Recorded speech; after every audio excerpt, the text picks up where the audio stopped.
Dalawang uri ng kontrata sa Saudi Arabia na hindi napag-uusapan ng mga OFW. Ano to?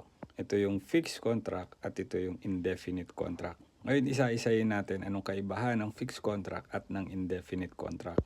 Ang fixed contract ay merong end date.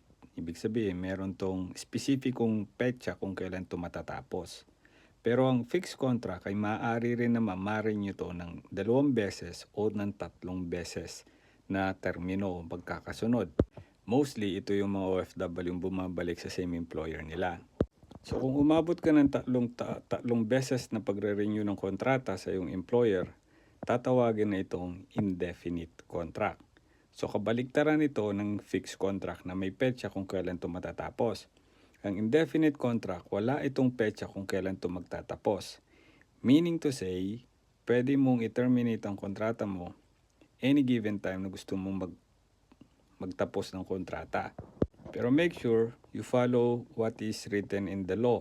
Ano sinasabi ng batas? Sinasabi ng batas, kapag magtatapos ka at hindi ka na magre-renew yung kontrata, kailangan magbigay kayo notice of period. Sa Saudi Arabia, mostly 2 months. Ang notice of period na binibigay pag kayo po ay hindi na magre-renew o magkukontinue sa inyong kontrata. Sana may natutunan ka.